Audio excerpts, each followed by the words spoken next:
ሰላም ይብዛላችሁ በሞላው ዓለም ላይ ያለው ቅዱሳን ሰላም ይብዛላችሁ። ዛሬ ደግሞ በደቡብ አፍሪካ በጁላይ 2 ላይ ያለውን አንዳንድ መረጃ ልናገር መጥቻለሁና ነገር ግን አንዳንድ ቦታዎች ላይ በጣም የሚያስደስት ነገር የለም።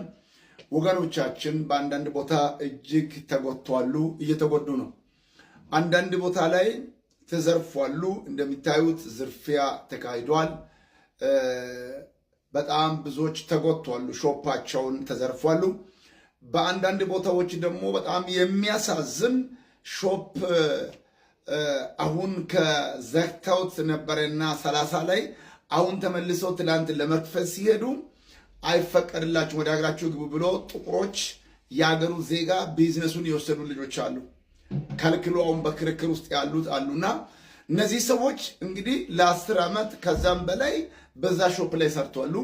እነዚህ ሰዎች አሁን ሾፑን ቀምቶ ከተወሰዱ የት ነው የሚገቡት? እጅግ ከባድ ጸሎት የሚያስፈልግበት ሰዓት ላይ ያለነውና በጣም የሚያሳዝን። አንዳንድ ሰዎች የ3 ልጆች አባት ነው የሚያስተዳድሩበት ለልጆቻቸው ትምህርት ቤትም ለተያዩ ነገር የሚከፍሉበትን ቢዝነስ እየቀሙና እንዳትገቡ እያሉ ነው ያሉትና ስለዚህ ከወትሮ በላይ የምንጸልይበት ለደቡብ አፍሪካ እጅግ የምንጸልይበት ወቅት ላይ ያለነው።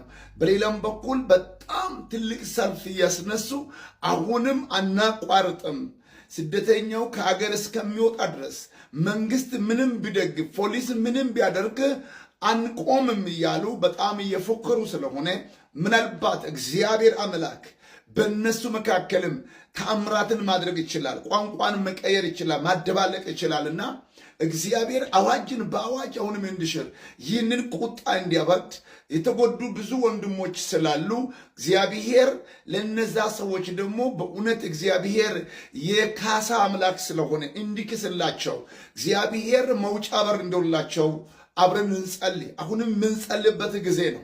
በጣም አንዳንድ ቦታ ላይ በእውነት የምንሰማው ነገር በጣም ያሳዝናልና አንዳንዶቹን ቤት እየገቡ ወረቀት የለም እያለ ፖሊስም እያሰረ ነው።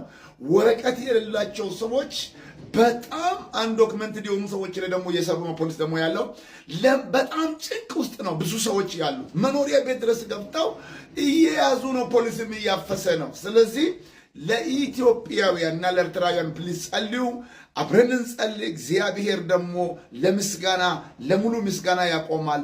ወዳችኋለሁ። ተባረኩ። ለዛሬ ያለኝ መረጃ ይሄ ነው። አንዳንድ ቦታ ገብቼም አይቻለሁ። አንዳንድ ቦታ ያሉ ሰዎችም ደውሎ ነግሮኛሉ። በጣም አንዳንድ ፕሮቪንሶች ላይ ችግር አለ።